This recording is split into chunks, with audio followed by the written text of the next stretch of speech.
오늘 하나님의 말씀 사무엘상 20장 24절로 42절까지의 말씀입니다. 다윗의 탈출이 주된 내용이에요. 여기에 나오는 이제 절기를 보면 초하루라는 말이 나와요. 이게 이제 월삭이라는 말입니다. 월삭. 그래서 영어로 하면 new moon 이런 뜻이에요. 새로운 달 되는 거죠. 그래서 새 달, 초하루 이런 말이에요. 오늘날 우리가 쓰는 일반적인 표현으로 하면 그냥 매월 1일 이렇게 하는 거죠. 매월 1일 초하루가. 민수기 10장 10절을 보면 또 이제 골로새서 2장 16절도 보면 바로 이 월삭, 초하루, 1월 1일 매월 이런 표현이 나와요. 여러분이 이 첫날 이거를 갖다 첫 것이기 때문에 중요하다 그렇게 얘기하는데 그 의미는 사실 뭐냐면 그게 전체를 대표하는 거예요. 그게 장자가 태어나기 때문에 뒤에 후손이 이어져 가잖아요. 하나님께서 그 장자라고 그러는 것이 그 자식의 전체를 다 대표하는 것이고 장손이라는 것이 그 가문을 대표한단 말이에요. 그러니까 매월 첫날이라는 것이 그 한 달 전체를 대표하는 날로 중요성을 지닌 거예요.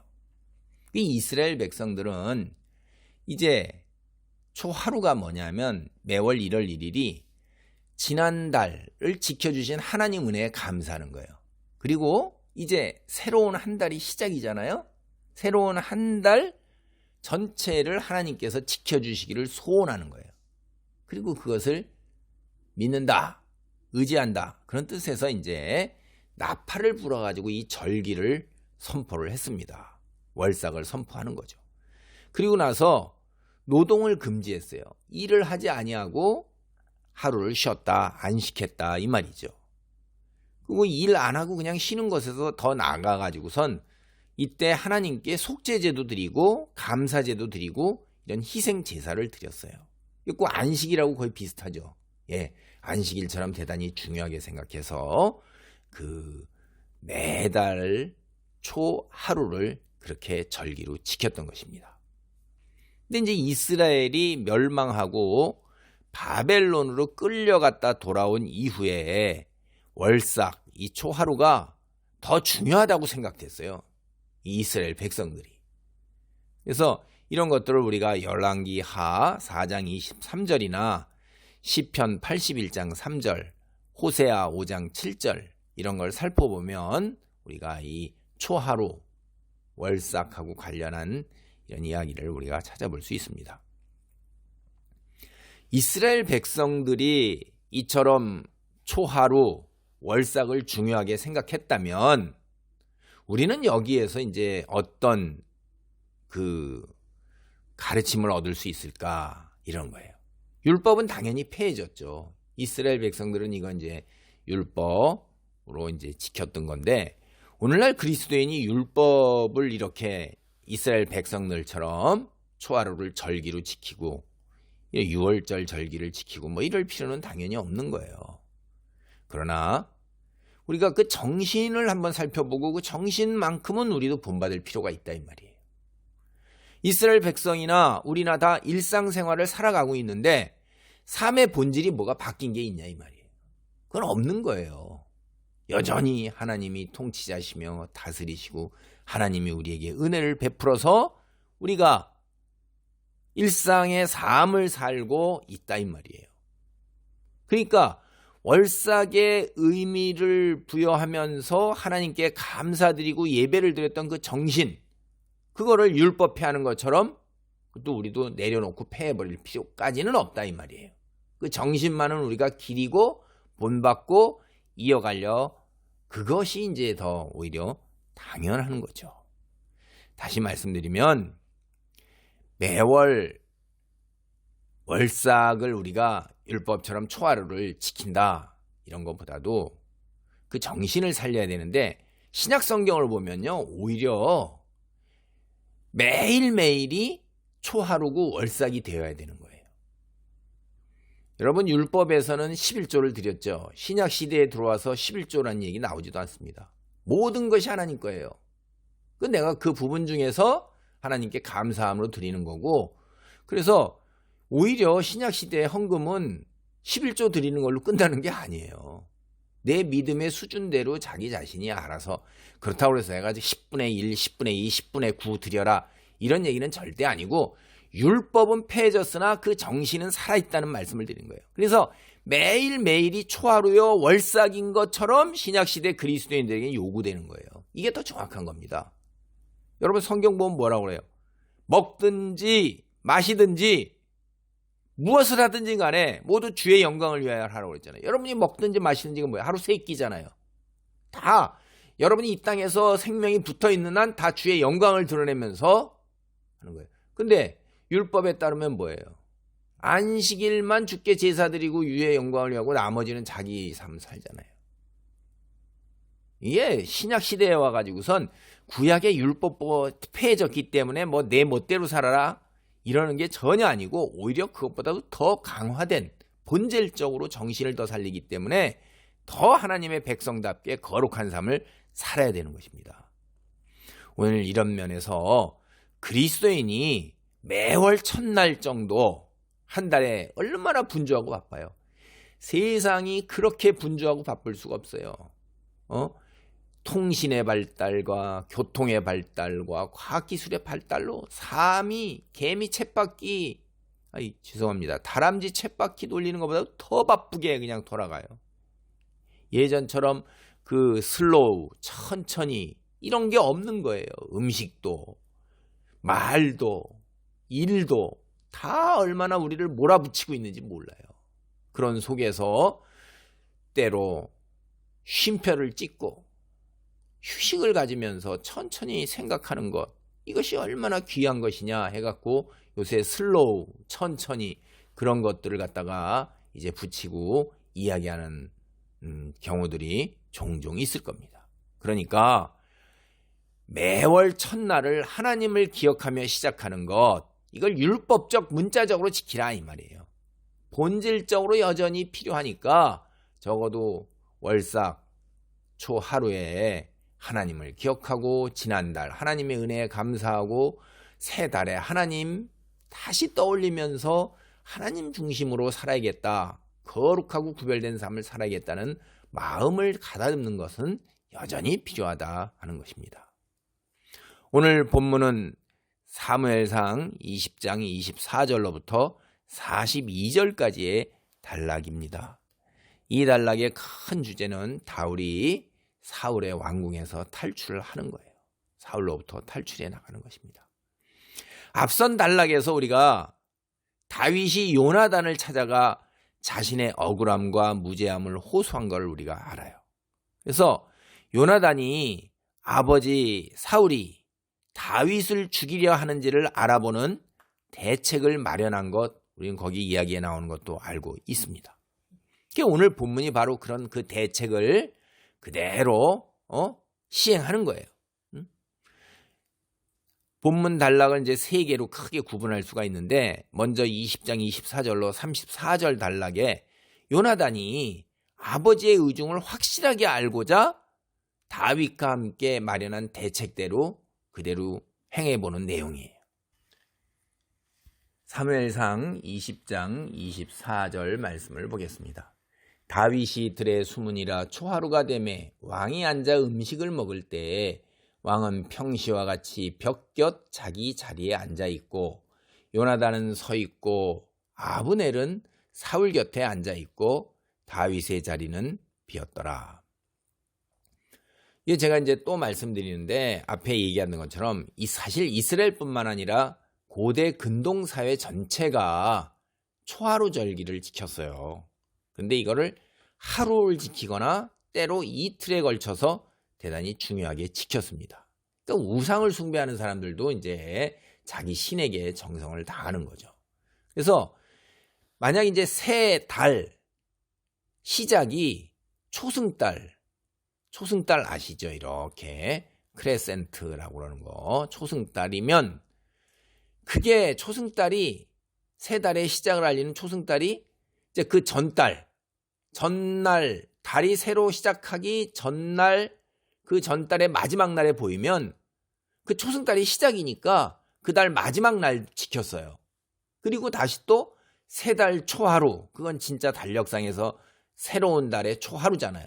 그러다 보니까 새 달이 나타난 그 전달의 마지막 날과 새 달이 시작하는 하루, 초하루를 지키니까 이틀을 지키게 되는 거예요. 근데 이제 초승달이 달력과 똑같이 새 달의 첫날에 보이면 그날 첫날 하루만을 지켰던 거예요. 근데 오늘 본문을 보면 초하루 절기가 아이고 이게 세 달 초승달이 그 전달 마지막 날에 나타났구나. 그래서 이틀을 지킨 절기였구나 라는 걸 우리가 알 수가 있어요. 그래서 초하루 행사 첫날, 그게 이제 뭐냐면 전달의 마지막 날이죠. 그날 다윗이 빠진 것을 사울 왕이 본 거예요. 이후 이야기가 전개되는 이제 성경 우리가 본문을 보면 사울은 어떻게 생각했냐면 다윗이 부정해서 그런가 보다 이렇게 생각해서 대수롭게 여기지 않아요. 대수롭게 여기지 않고 그냥 대수롭게 생각해버려서 묻지도 않습니다. 그런데 이제 이튿날에도 이게 이제 새 달의 첫날이죠. 여전히 자리가 비어 있는 거예요. 그의 아들 요나단에게 다윗의 행방을 물었습니다.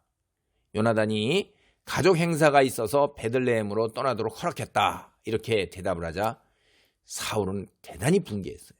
그리고 요나단에게 마구 욕설을 퍼부었습니다. 사실 고대 근동 당대의 문화적 상황을 우리가 배경으로 하면 이 요나단이 잘못한 겁니다. 왜냐하면 오직 왕만이 자신의 식탁에서 함께 먹는 자에게 빠질 수 있도록 허락할 수 있는 거예요. 근데 요나단이 자기가 다윗을 빠지도록 허락했다면 자기가 왕으로 행세했잖아요. 그러니까 사울이 자기 아들이 왕으로 행세했기 때문에 서운했다. 그건 아닙니다. 우리가 더 읽어보면 사실 다른 사람이 그렇게 했다면 대노해가지고 죽여버렸겠죠. 그러나 왕위를 물려줄 자기 아들이 그렇게 한 것에 대해서 그것 자체에 대한 서운함이 아니에요. 그 사울이 서운하게 느꼈고 화가 치밀어 올라서 마구 욕설을 퍼붓게 된 거는 그 배경은 자기 왕위를 갖다가 자기가 지켜서 어떻게든지 지켜가지고선 요나단에게 물려주고자 하는 자신의 그 열정, 노력, 그 수고 이런 거를 아들 요나단이 전혀 알아주질 않는다 이 말이에요. 그리고 자기 뜻하고는 반대로 행한단 말이에요. 여기에 대해서 무지무지하게 서운하면서 화가 치밀어 오르는 거예요. 이게 사울 자신이 누구 때문에 그렇게 다윗을 죽이려 길을 쓰고 있는 거예요. 모두가 다 아들 요나단, 응? 아들 요나단이 안전하게 왕위를 물려받아서 왕이 되게 하려는 것 때문이 아닙니까 이게. 그런데 아니 자기 아들 요나단 자신의 장단에 맞춰야 되잖아요.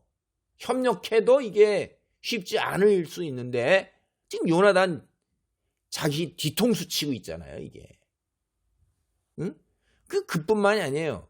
아예 그냥 왕위를 다윗에게 넘겨주려고 작정을 하고 덤비고 있는 것처럼 보인단 말이에요. 사울이 보니까.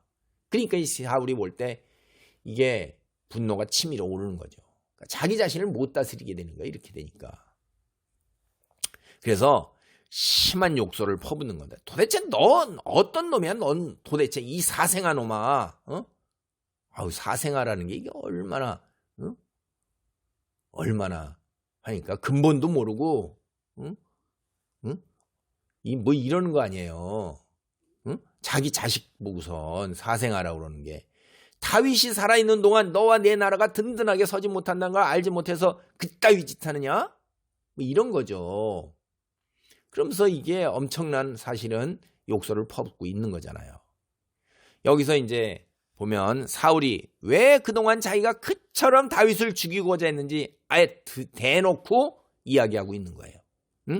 다윗이 자신의 왕조를 위협하고 내게 왕위를 물려줄 왕인이 그거 다윗에게 돌아가기 때문이라고 분명하게 이야기하는 것입니다.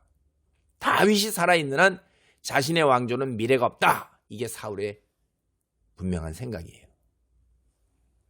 여기에서 우리는 이제 사울이 이스라엘 왕국이 다윗에게 넘어가는 게 하나님의 뜻이구나라는 걸 알고 있다는 걸 이제 여기서 우리가 알 수 있어요.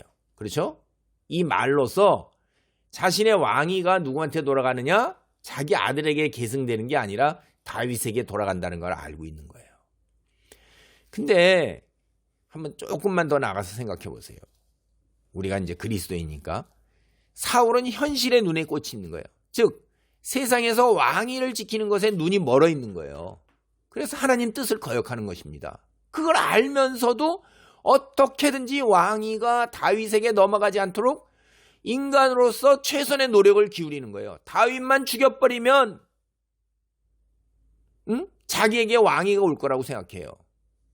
근데 하나님이 하시는 일이 그렇게 단순합니까? 인간이 이게 판단이 흐려버리면 이렇게 되는 거예요. 그런데 여기서 이제 요나단에게 화를 내고 막 욕설을 퍼붓는 거. 자식이라는 놈이 자신의 마음을 알아주지도 못하. 그것도 서운하고 협조해 주기는커녕 오히려 뒤통수를 치고 있어. 이게 얼마나 마음에 큰 상처가 됩니까? 다윗 때문에. 다윗 때문에. 그러니까 다윗에 대한 증오가 더 생기는 거죠, 이게. 사울은 사실은 마음에 큰 상처를 이미 입었어요. 자신의 딸 미갈로부터도 외면받았잖아요. 그 상처가 아직도 가슴속에 남아있는데 이제 자기가 진짜 믿고 왕위를 물려주고자 하는 요나단으로부터도 완전히 외면을 받게 되는 거예요. 이게. 가슴에 비수가 팍 꽂히는데 이번에는 창이 꽂히는 겁니다. 그래서 사울은 다윗이라는 이름조차도 입에 올리지 않아요. 그것조차도 아주 싫은 거예요. 그러니까 이게 증오심이 보통이 아니라 이 말이에요. 응? 사울이 다윗을 향한 그 증오심이라는 것은 오늘 본문을 보면 27절, 30절, 31절 세 번 다윗에 대해서 이제 언급하는데 사울에게 다윗은 그냥 이새의 아들, 아묵의 아들이라고 이름도 입에 올리질 않는 거예요. 여러분 얼마나 증오심이 있으면 저럴까요? 응? 그 다음에 사울이 다윗을 죽이겠다고 자신의 굳은 의지를 표현할 때도 다윗을 뭐라고 하면 죽음의 아들이라고 얘기하는 거예요. 그러니까 사울은 그 다윗이라는 그 이름을 입에 담기도 싫고 그냥 그를 아예 팍 왕위를 이어갈 자가 아니라 그냥 형편없는 시골뜨기 아무개 아들 이세 아들 이러면서 경멸해버리는 거예요. 그냥 자기 사위인데도. 그런 자를 무타로 그런 자를 자기의 딸을 줘가지고 사위를 삼아요. 이게 그러니까 온전하지가 않은 거예요. 이게 앞뒤가 안 맞는 겁니다. 이게. 다윗에 대한 사울의 증오가 아주 그냥 절정에 이른 거예요. 확 돌아버리고 미쳐있는 겁니다. 지금 이게. 다윗 입장에서 보면 내가 잘못한 게 아무것도 없는데 아주 미운 털이 박혀도 아주 죽음을 당할 정도로 크게 미운 털이 박혀있는 것 굉장히 억울하고 원통한 거예요. 그 이제 요나단이 아버지한테 대드는 겁니다. 다윗이 도대체 무슨 죽을 죄를 졌느냐? 이게 변호하는데 이건 뭐 미쳐버렸는데요. 뭐 죄송합니다. 너무 심한 말을 해서 이성을 잃고 증오심이 절정에 달한 사울에게 그 말이 씨도 안 먹히는 겁니다. 오히려 거꾸로 사울은 이제 요나단도 죽이겠다고 달려들어요. 자기 자식마저도 저 다윗 편이라고 이놈도 죽여야겠다고 단창을 들어서 죽이겠다고 덤벼드는 것입니다. 제정신이 아니죠. 사울은 정상이 아닙니다. 우리가 조금만 생각해보면 왕이라는 게 뭐냐면 율법을 공정하게 집행할 책임이 있는 사람이에요. 율법이 하나님 말씀이잖아요. 하나님 말씀을 공정하게 집행한다면 공정과 정의가 살아있는 거라 이 말이에요. 하나님이 그를 위해서 통치자를 세우신 건데 사울의 모습이 공정과 정의가 조금 더 찾아볼 수 없는 겁니다. 응? 하나님의 말씀, 율법 이거를 백성에게 가르치고 자기가 율법을 준수하는 모범을 보이고 율법 준수를 또 권하고 어기면 처벌을 하는 자리에 있는 사람이 왕이라 이 말이에요. 근데 자기가 앞장서서 왕이 앞장서서 율법을 어기고 있는 거예요. 다윗을 너무너무 미워해서 이성을 잃고 율법의 수호자에서 율법을 범하는 범법자로 타락해버린 거예요. 그러니 여러분이 이게 하나님께서 보시기에 어떻겠습니까? 생각하기도 싫죠. 무서운 거예요. 나날이 폐인이 되어가고 있는 사울을 보면 성경에서 우리는 사실은 한편에서는 안타깝고 측은한 마음도 들어요. 이게 어떻게 저렇게 날로 폐인이 되어가지고 있을까? 세상에 꽂혀버리면 그렇게 되는 거예요. 지금 당장 살고 있는 세상에 꽂혀버리면 그 뒤에 계신 하나님이 들어오지 않는 것입니다. 요나단은 상식적으로 이해가 되지 않고 의사소통이 되지 않는, 한마디로 말이 통하지 않는 아버지를 떠나버린 겁니다. 사실 가족관계가 이렇게 되면 사울만 마음의 비수와 창으로 큰 상처를 받은 게 아니에요. 아들 요나단 역시 똑같이, 그리고 딸 미갈도 아버지 사울로부터 마음에 큰 상처를 갖고 그 상처를 간직하면서 아버지를 뒤로하고 떠나면서 살아야 돼요. 누구 때문에, 무엇 때문에 다 이렇게 가족이 다 마음에 큰 상처를 가지고 살아가야 돼요. 갈등과 충돌 속에서. 기가 막힌 거예요. 세상에 꽂히면 그렇게 되는 겁니다. 요나단은 하여간 다윗을 생각하면서 자기 친구 다윗, 아버지 사울 사이의 관계를 생각하면서 한없는 슬픔에 잠기게 된 것입니다. 우리가 여기서 잠깐 생각해보면, 우리가 세상을 선택하면 잠깐 동안 눈에 보이는 거 형통할 수 있어요. 육체적으로 이 세상에서 누리는 거 누릴 수 있어요. 쌓아나갈 수 있어요. 형통할 수 있습니다. 그런데 결국은 어떻게 돼요? 가족관계가 깨어지고 가족으로부터 외면받고 세상에서 손가락질 받고 죄값을 치러야 되고 이러는 경우를 우리는 현실에서 많이 봅니다. 제일 가슴 아픈 게 가족관계가 깨어지면서 상처받으면서 서로가 서로에게 상처 주고 서로가 서로 파탄에 이르게 되는 것, 그런 걸 우리를 많이 보는데 오늘 본문도 그런 가족의 모습을 그대로 드러내고 있어요. 하나님은 우리에게 무엇을 주셨어요? 아담과 하와 처음부터 창조하시면서 가족 공동체를 주시고 교회 공동체를 주셨어요. 이스라엘이 공동체에 출애굽한 게 원시교회로 이해하는 분들도 많습니다. 사실 그게 하나님 제사드리고 예배드리는 교회 공동체의 원시 공동체의 모습이죠. 그리고 신약시대에 확실하게 교회 공동체가 시작이 되었어요. 이를 통해서 우리가 서로 교제하고 사랑의 풍성함을 누리는 거예요. 은혜를 베푸신 것을, 축복해 주신 것을 누리는 것입니다.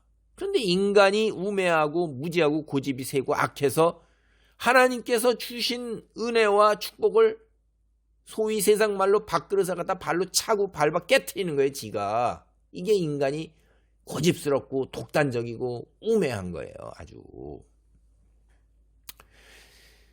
사울은 요나단처럼 하나님을 의지하고 하나님 뜻에 따르고 이랬다면, 그래서 다윗을 차기 왕으로 자기가 세웠다면 굉장히 나머지 평탄하게 하나님께서 하셨을 텐데 하는 이런 안타까운 마음이 솟구쳐 오릅니다. 성경을 보면 하나님께 회개하고 돌아와서 그러면 하나님은 당신의 섭리와 뜻을 이루어 가지만 나머지의 은혜를 베푸시는 걸 우리가 보잖아요.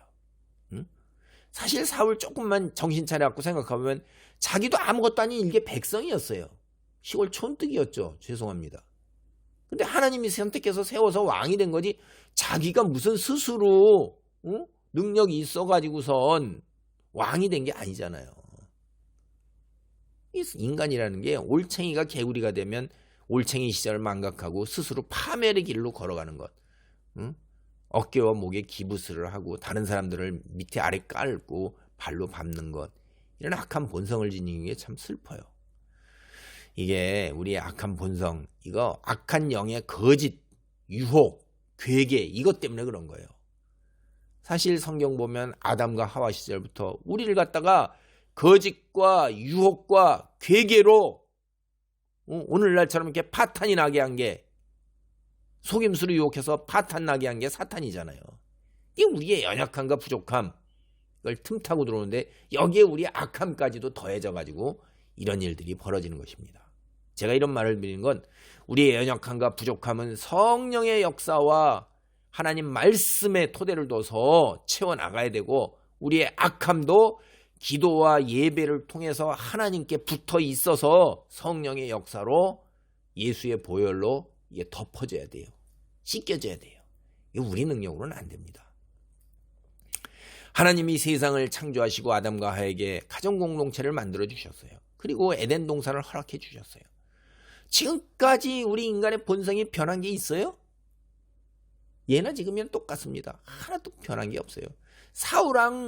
여러분이 사울왕이 특별히 어리석고 못난 거라고 보십니까? 우리보다 더 잘났으면 잘났지 사울왕 결코 그렇지 않아요.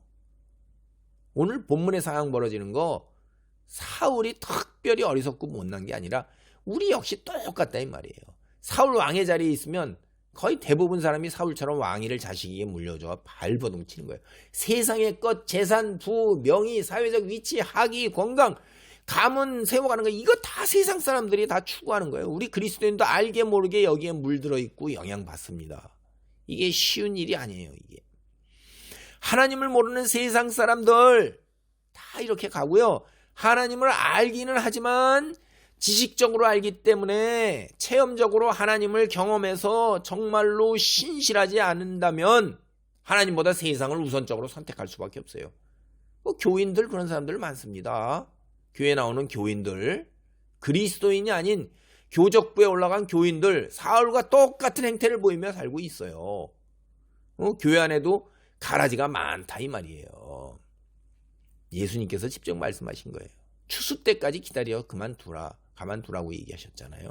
그러니까 교회 나온다고 그래갖고 덥석, 목사님이라고 덥석.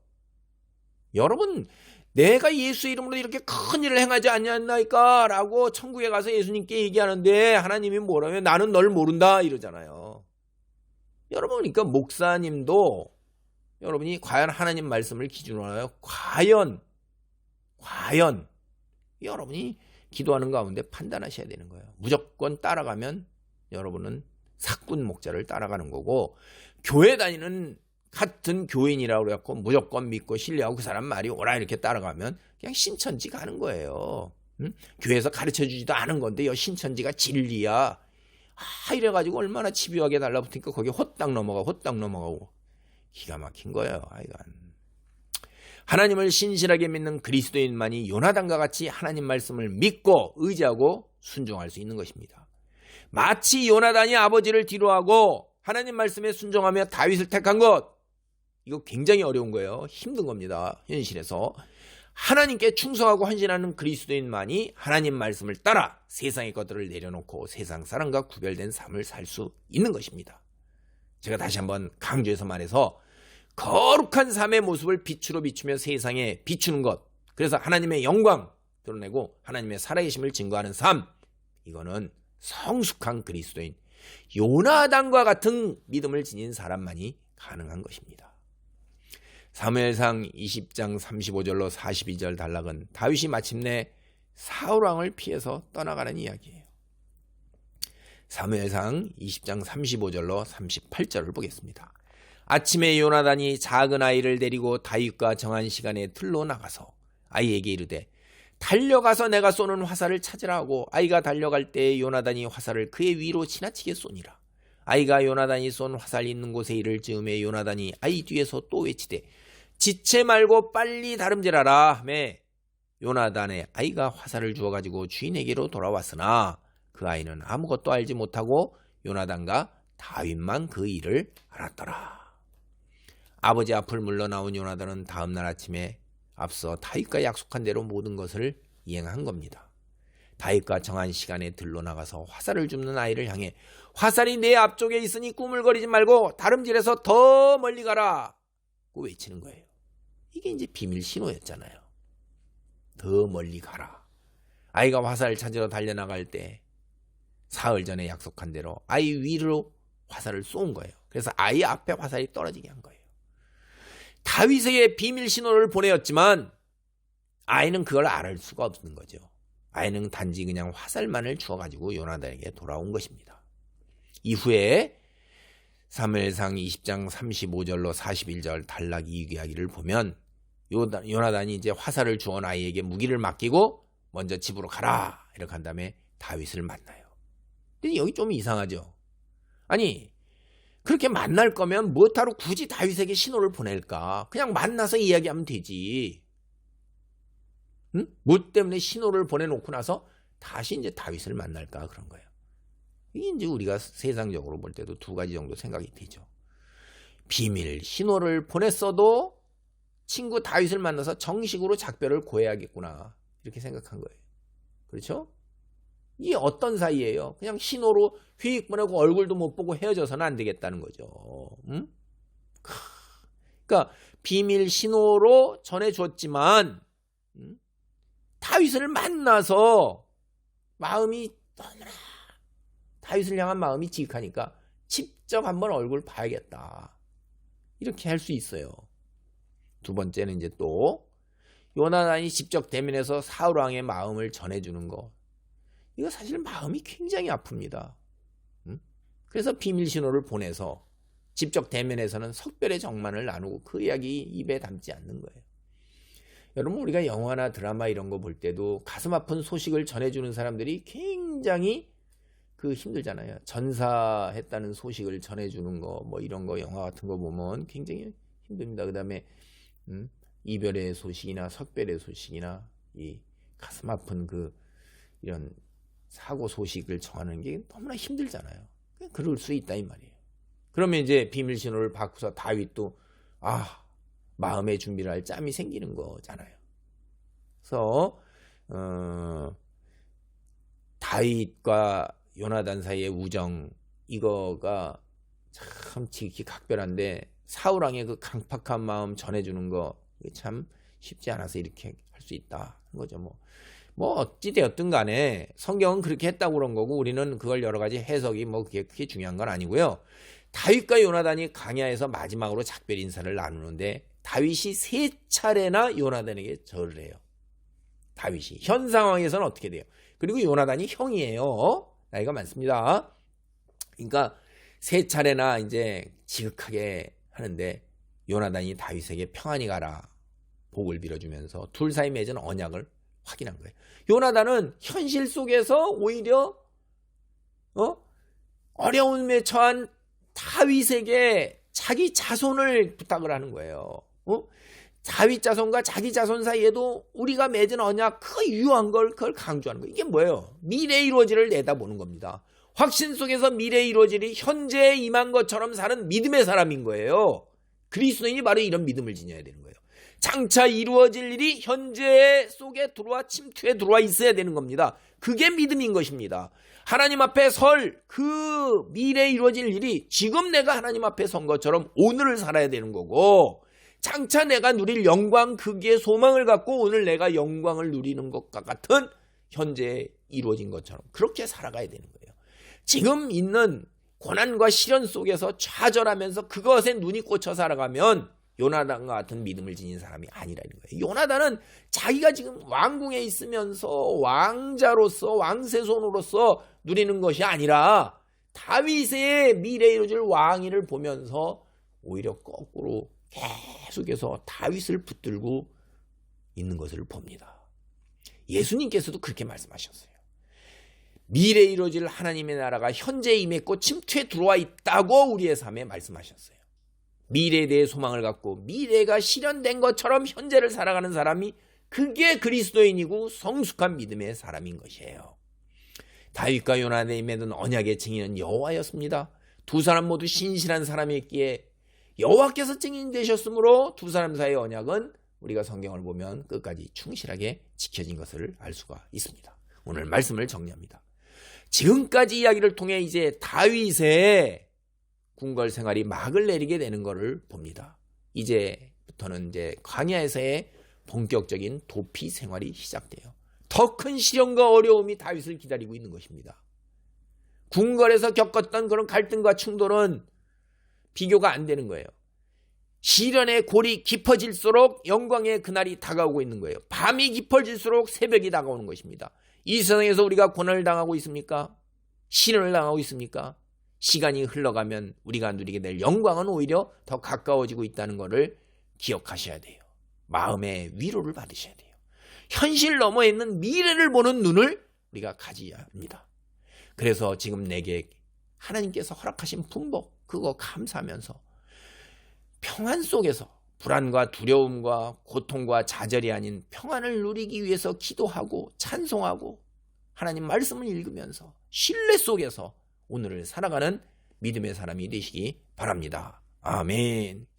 하나님 감사합니다. 요나단과 같은 믿음을 허락하여 주시옵소서. 예수님이 말씀하신 것처럼 미래가 오늘의 삶 현재의 침투에 들어와서 나의 삶 속에서 큰 능력으로 아버지 작용하기를 간절히 원합니다. 내가 때로 혹 시련과 고통과 괴로움 속에 있다 할지라도 하나님 말씀을 믿고 의지하고 신뢰하는 가운데 그러한 것들이 눈 녹듯 사라지게 하시고 주님이 주시는 놀라운 평안 속에서 거룩한 사람으로 세상에 하나님을 증거하는 빛된 자녀로 살아가게 도와 주옵소서. 예수님의 이름으로 기도하옵나이다. 아멘.